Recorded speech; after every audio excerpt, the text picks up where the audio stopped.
चलो बच्चों, तो कुछ अरिथमेटिक मीन से रिलेटेड हम लोग बातें करेंगे। मोस्ट ऑफ द चीजें हमने क्लास के अंदर करा हुआ, बट स्टिल कुछ छोटी छोटी हल्का फुल्का कंसेप्ट देखेंगे एंड कुछ अच्छे प्रॉब्लम्स करेंगे इसके अरिथमेटिक मीन के। तो चलो, अरिथमेटिक मीन होता क्या है तो उसे समझते हैं। सबसे पहले मान लो हमारे पास दो नंबर्स गिवन है, that is A and B.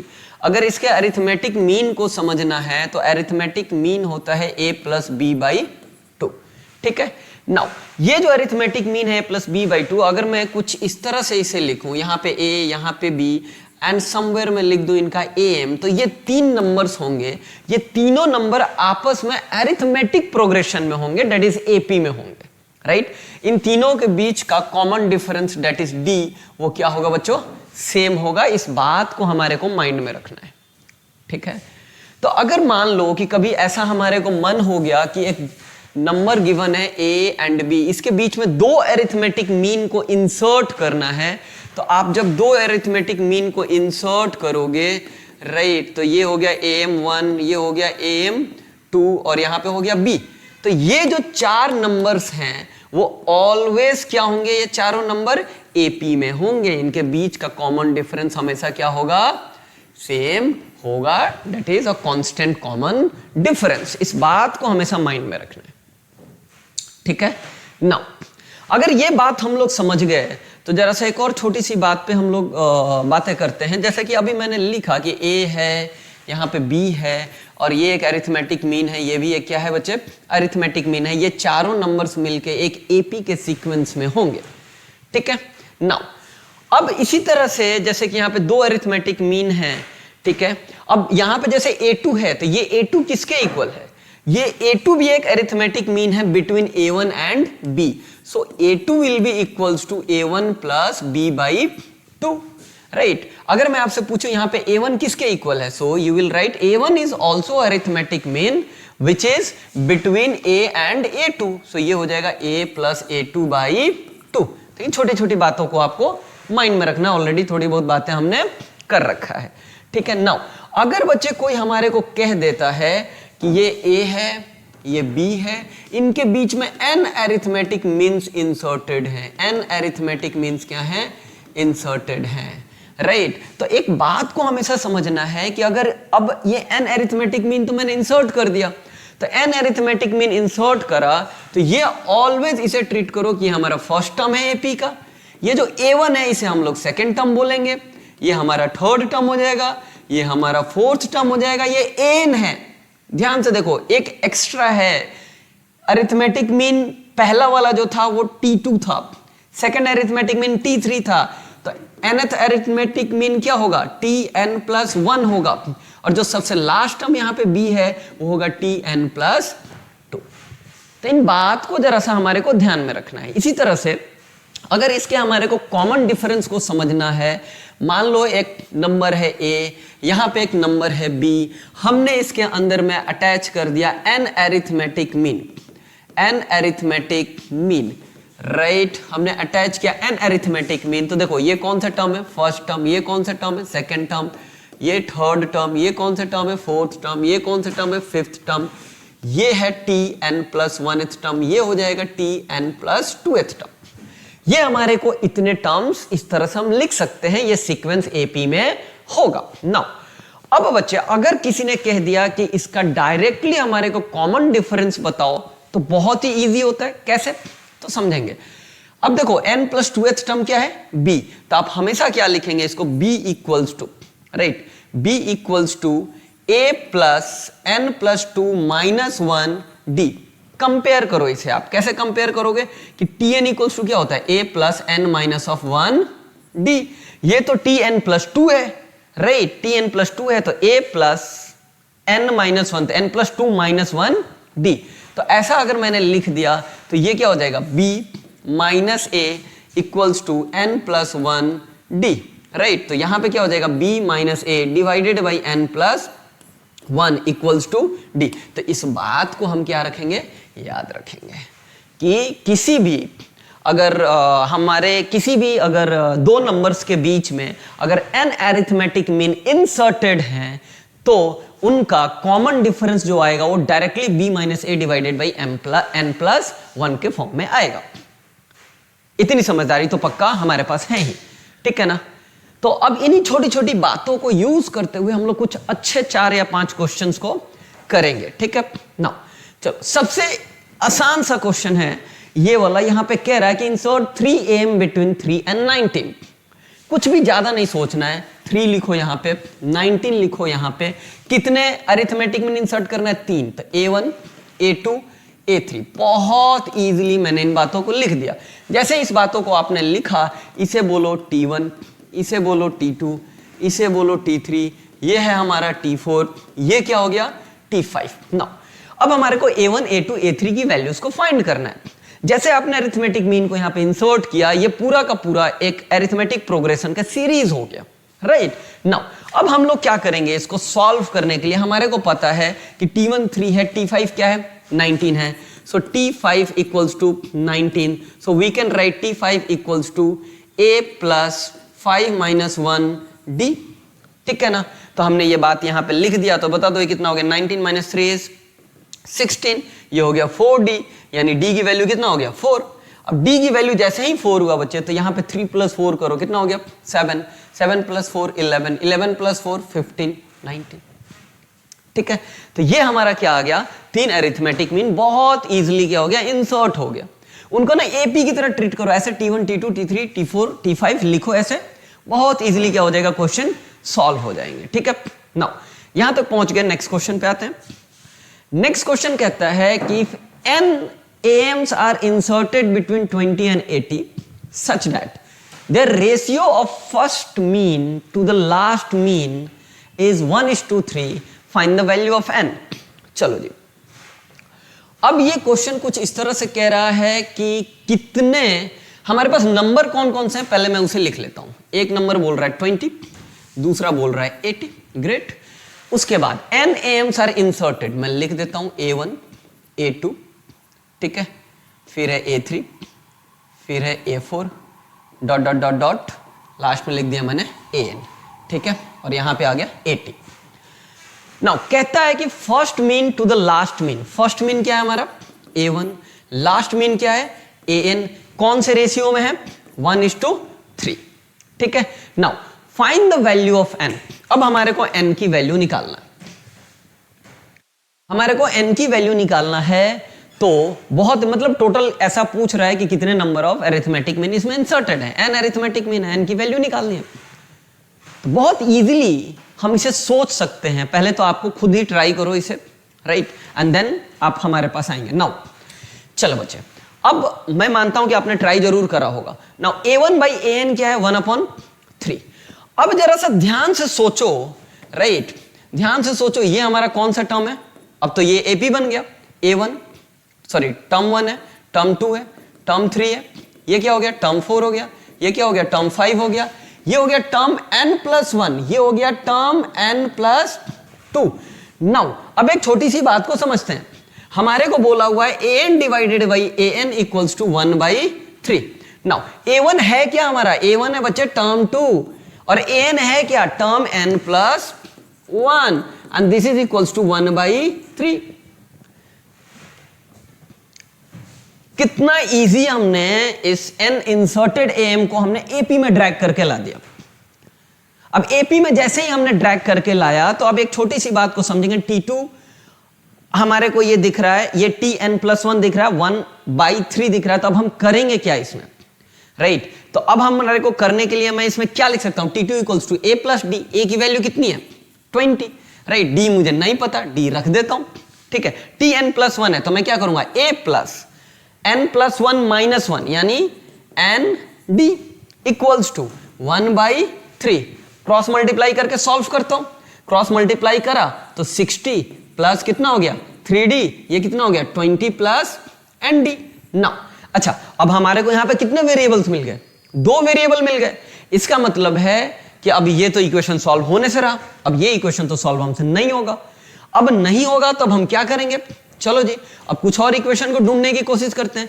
इसका लास्ट टर्म कितना है 80 है, कौन सा टर्म हो n+2। तो एक काम कर लेता हूं, मैं लिखता हूं यहां पे 80 equals to a plus n+2 minus 1, that is n+1 into d, ठीक है। तो ये कितना हो जाएगा 80 equals to 20 plus N D plus D, right. तो एक काम कर लेता हूं, ये कितना हो गया 60 minus D equals to N D.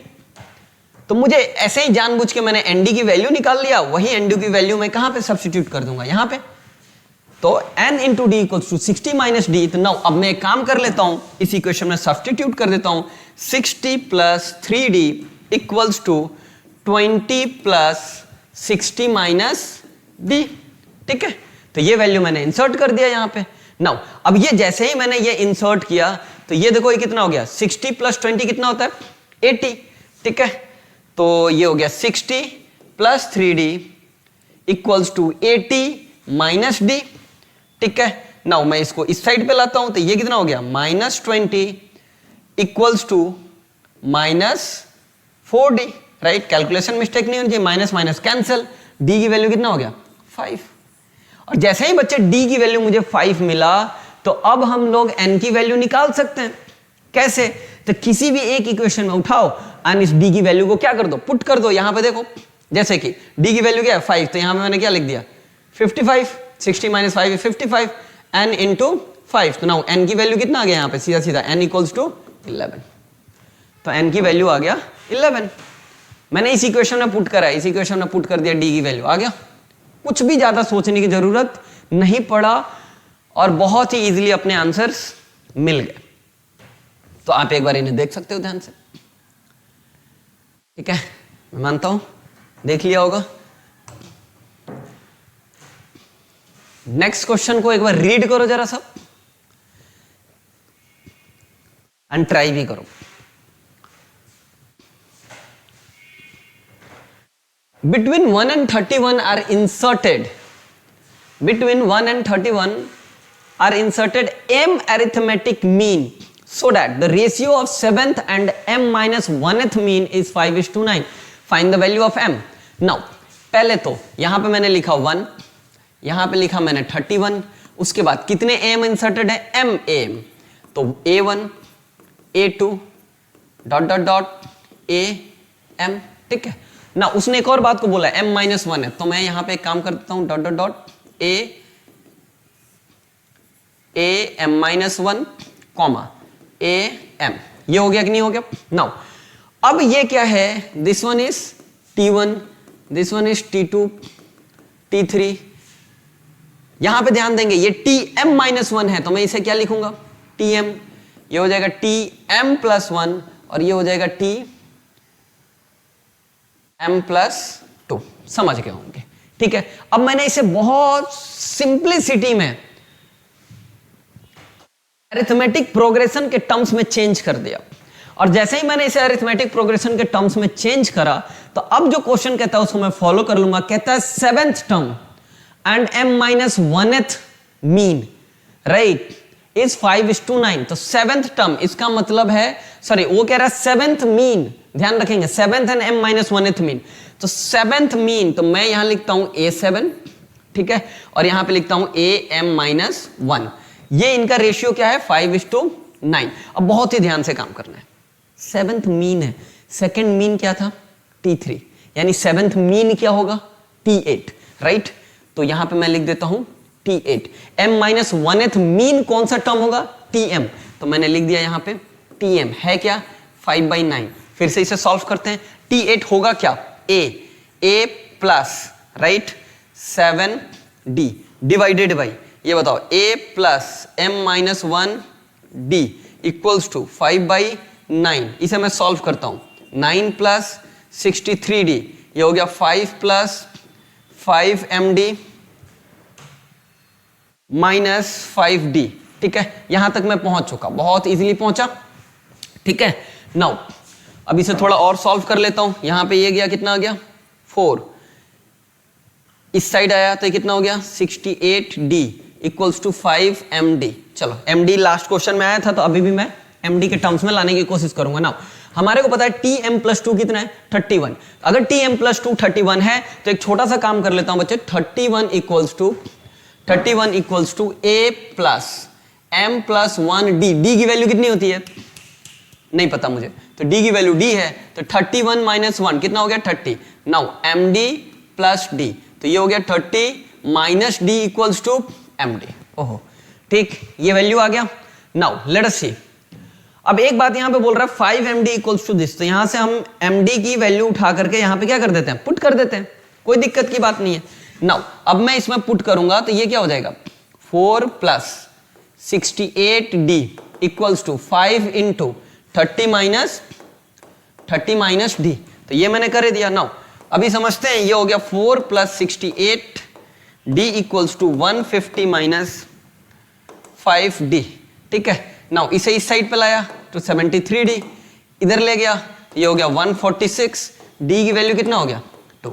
जैसे ही बच्चे d की वैल्यू 2 हुआ तो किसी भी एक इक्वेशन में d की वैल्यू डाल दो, तो किसी भी एक इक्वेशन में पुट करना है तो मैं इसमें पुट कर देता हूं, तो d की वैल्यू अगर इसमें मैंने पुट किया दैट इज 2, तो ये हो गया 28, राइट। और ये कितना हो गया m इंटू डी, तो ये हो जाएगा m इंटू 2, यानी m की वैल्यू कितना आ गया 14, सो 14 इज द आंसर। तो m की वैल्यू कितनी आ गई 14। कितना इजी है, सिंपलिसिटी में हमारे को इसे एपी बनाना है और एपी बनाने के बाद इनकी वैल्यूज को क्या कर देना है, उसमें पुट कर देना है और कुछ भी नहीं करना है, ठीक है। तो बहुत ही इजी हो गया ये, एक बार देख लो इसे। नेक्स्ट क्वेश्चन को करते हैं। कहता है prove that sum of n am between two number is n times the single am between them। ओहो, क्वेश्चन को ध्यान से पढ़ेंगे। क्वेश्चन को कहता है कि prove that sum of n am between two number is n times the single am between them, ठीक है। चलो जी, तो इसके सॉल्यूशन को हम लोग देखते हैं। इसके सॉल्यूशन को अगर मैं देखने की कोशिश करूं तो जरा ध्यान से देखते हैं इसको। मान लो कोई भी नंबर है, एक a है, ठीक है, ये a है और ये क्या है b है। इसके अंदर में मैं a1 a2 a3 a4 dot dot dot an अपने b तक पहुंच गया। नाउ अब हमने nm को इंसर्ट कर दिया। अब इसके बाद हम एक काम करते हैं, कह रहा है कि सम ऑफ nm, अब इसका मतलब है हमारे को इनका क्या करना है, सम निकालना है। तो इनका Sn क्या होगा, केवल इनका, ये जो am है ना, ये जो nm हमने इंसर्ट किया है, इसका सम के बारे में मैं बात कर रहा हूं। तो इसका सम, अच्छा बच्चे अब एक बात समझना, ये पूरा का पूरा प्रोग्रेशन किस में है, एपी में। तो अब ये फर्स्ट एंड लास्ट को छोड़ दो, तो बताओ बच्चे ये भी तो एपी में ही होगा, उसका फर्स्ट टर्म a1 होगा, लास्ट टर्म क्या होगा an होगा, राइट। ये a से लेकर के b तक सारे एपी में है और इन दोनों को भी हटा दो तो भी ये क्या होगा, एपी में ही होगा। नाउ अब हमारे को Sn लिखना है, तो Sn क्या हो जाएगा, केवल अगर इनका मैं Sn लिखूं यहां से यहां तक के टर्म्स का, तो ये हो जाएगा n/2 2a1 प्लस, राइट। एक काम कर लेता हूं, सीधा सीधा ये लिख देता हूं a1 प्लस an, बात ही खत्म, first term and last term दोनों नोन है, ठीक। अच्छा, जैसे ही ये बात मैंने लिखा तो मैं ये लिख सकता हूं Sn इक्वल्स टू n/2। हमारे को ना किसी भी एपी में ये बात पता होता है कि इक्वल डिस्टेंस वाले टर्म्स का सम हमेशा इक्वल होता है। फॉर एग्जांपल जैसे कि मैं एक एपी लेता हूं 2 5 8, ये क्या है 11, फिर क्या हो जाएगा 14, इन दोनों का सम कितना होगा बताओ 16, इन दोनों का सम कितना होगा 16, ठीक है ना। मिडिल टर्म को छोड़ दो, बराबर है, वो 2 टाइम्स करोगे तो भी 16 आएगा। एक और एग्जांपल चलो बच्चे, 16 के बाद इसमें क्या आएगा 17, राइट 17, अभी करो 2 प्लस 17 19, 5 प्लस 14 19, 11 प्लस 8 19। तो हमेशा इनके equal, right, first and last से इक्वल डिस्टेंस वाले एपी का सम, वो उन टर्म्स का सम हमेशा क्या होता है, इक्वल होता है, राइट। तो इसी तरह से बच्चे जो a1 प्लस an होगा वो किसके इक्वल होगा, a1 plus a plus b के इक्वल होगा। नाउ तो Sn इक्वल्स टू क्या हो जाएगा, n into a plus b by 2। अब बच्चे समझना, मेरी बातों को समझना जरा सा। क्वेश्चन पे आते हैं, sum of n terms of the sum of n am between two number is n times, बच्चे n times the single aim between them, the single aim between them, n times the single aim between them, a plus b by 2, this is the single aim between them। समझ गए क्या? तो अगर n am inserted है between two given numbers, अगर उन n am का सम एक बार में ही निकालना है तो बहुत सिंपल है, n into single am between them, and the single am between them is a plus b by 2। I think आप लोग समझ गए होंगे।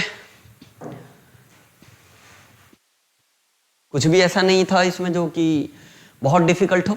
अच्छा, अगर ये समझ गया तो इसी बेसिस पे एक छोटा सा क्वेश्चन करेंगे बच्चे जल्दी से। कहता है कि द सम ऑफ टू, अच्छा आप क्वेश्चन देख करके ट्राई खुद से करेंगे यार, नहीं तो फिर मतलब नहीं है, ठीक है। The sum of two number is 13/6। The sum of two number is 13/6। मैं ऐसा लिखता हूं, एक नंबर a एक नंबर b, यहां पे लिख देता हूं a plus b equals to 13/6, ठीक है। The sum of two number is 13/6 and even number of AMs are being inserted between them. Even numbers of M are inserted. अब even number को हम रिप्रेजेंट कैसे करते हैं? अब इवन नंबर को जब भी करना होगा तो मैं बोल दूंगा उसमें कुछ इस तरह से, a1 से स्टार्ट हो रहा है, a2 हो रहा है, a3 हो रहा है, dot dot dot, even numbers of an are there, so a2n even number हो गया। मुझे नहीं पता है कहां तक जा रहा है तो 2n लिख दिया, बस 2 से मल्टीप्लाई हो गया, somehow even numbers of am are inserted there, ठीक है। नाउ उसके बाद कहता है even numbers of am are inserted between them, their sum exceeds their number by 1, their sums exceed their number by 1। इसका क्या मतलब है, इसे डिकोड करो। their sum मतलब अभी बात am का चल रहा है, राइट, बात दो नंबर्स की नहीं हो रही है, समझो, सिंपल कह रहा है the sum of two number is 13/6, full stop, खत्म हो गया, वो कहानी वहीं खत्म हो गई उस लाइन का कि sum of two number is 13/6। ये कह रहा है कि an even number of M are being inserted between them and their sum, मतलब एम्स के sum exceeds their number by 1, मतलब इनके यहां से यहां तक का सम मान लो बच्चे है Sn, राइट। तो ये जो Sn है, right, exceeds their number by 1, मतलब 2n + 1 के इक्वल है। यही बात कह रहा है, अगर आप समझ रहे हैं तो। ये कह रहा है कि इनका सम इनके नंबर से एक एक्सीड कर रहा है, इसके इक्वल है। ये क्वेश्चन की कहानी है।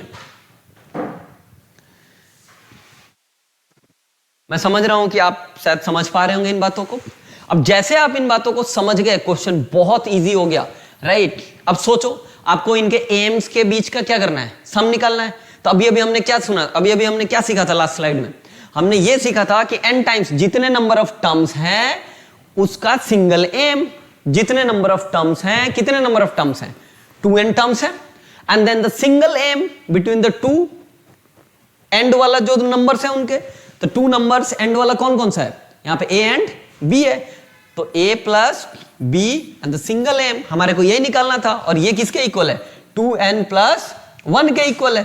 तो a प्लस b की वैल्यू है कितना, 13/6, तो दिस इज 2n, 13/6 था तो ये कितना हो गया 13/12, एंड दिस इज 2n + 1, तो ये 2 से 2 क्या हो गया, cancel, this is 6, 13n/6 minus 2n equals to 1, तो ये कितना हो गया 12n, so this is n/6 1।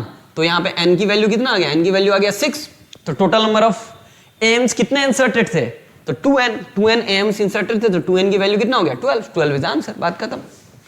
हमारे को 2n ही निकालना था ना, कितने नंबर ऑफ एम्स इंसर्टेड है, तो 2n इंसर्टेड है, तो 2n इज 12। तो बहुत इजी है, ठीक, अगर इन कॉन्सेप्ट्स को आप समझ गए तो। नाउ आगे की बातें करता हूं मैं।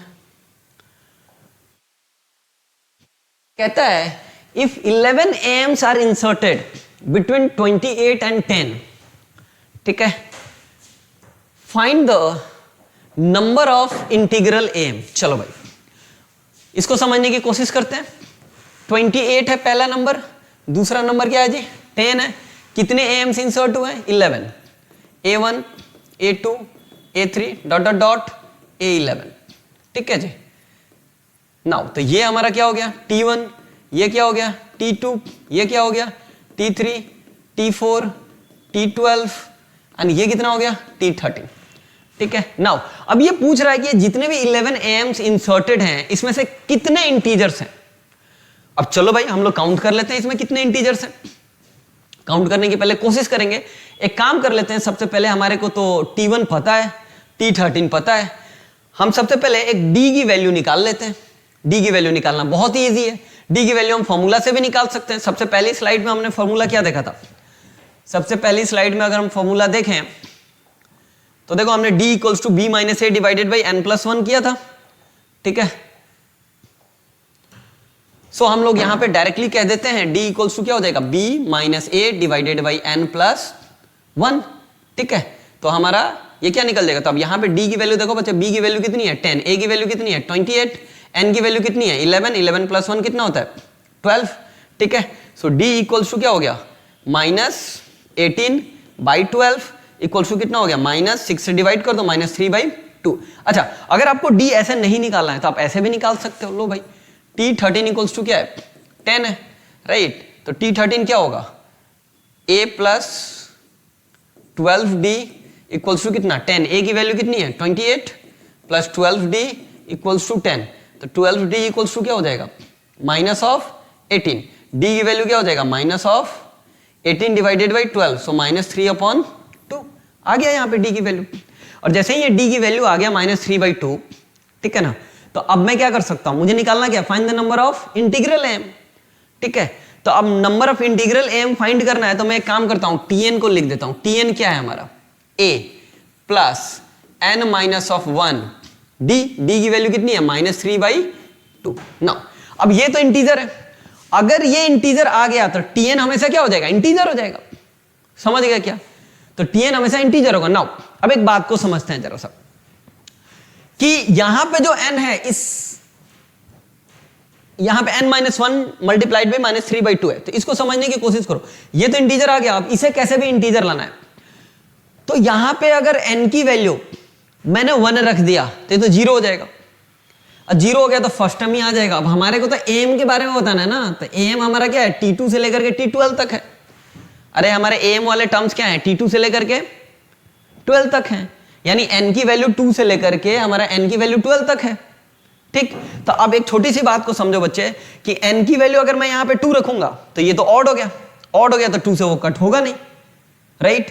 तो इसका मतलब है बच्चे कि जब जब n की वैल्यू इवन रखूंगा तो n-1 ऑड हो जाएगा। इसका मतलब मैं n की वैल्यू जब ऑड रखूंगा तो ये इवन होगा तो ये कट जाएगा। तो इसका मतलब 3, 4 ऐसा मैं लिख देता हूं। n की वैल्यू क्या क्या हो सकता है 1, 2, 3, 4, 5, 6, 7, 8, 9, 10, 11, ठीक है ना, राइट 12। अभी समझते हैं। तो n की वैल्यू 1 रखने से हमारा m तो मिलेगा नहीं, तो इसे मैंने हटा दिया। 2 रखोगे तो ये ऑड हो जाएगा, ये कट होगा नहीं, तो इंटीजर मिलेगा नहीं, तो 2 को भी हटा दिया। 3 रखने से मिलेगा, 5 रखने से मिलेगा, 7 रखने से मिलेगा, 9 रखने से मिलेगा, 11 रखने से मिलेगा, तो 1, 2, 3, 4 एंड 5 12 रखने से नहीं मिलेगा, राइट। अच्छा 13 रखने से मिलेगा, लेकिन T13 तो बच्चे एंड टर्म है, वो तो हमारा एम है ही नहीं। एम जो 11 थे वो यहीं तक था ना T12 तक। तो टोटल कितने मिले 1, 2, 3, 4, 5, तो 5 इंटीग्रल आंसर हमारे को मिलेंगे, ठीक है। आई थिंक कि आप लोग समझ रहे होंगे। तो ये छोटे छोटे क्वेश्चंस थे। अब कल सिंगेज के जो कंसेप्ट बेस्ड क्वेश्चंस हैं, उनके इंटेक्स वाले जो प्रॉब्लम होते हैं उसके 11 क्वेश्चंस हैं, तो हम लोग नेक्स्ट वीडियो में वो 11 क्वेश्चंस को सॉल्व कर डालेंगे, ठीक है। चलो तो ये समझने से आई थिंक कि मोस्ट ऑफ द क्वेश्चंस आपसे बनना स्टार्ट हो जाएगा। वीडियो को एक बार 2 बार देखो, ऐसा समझ में आ जाएगा, ठीक है। मिलते हैं, बाय।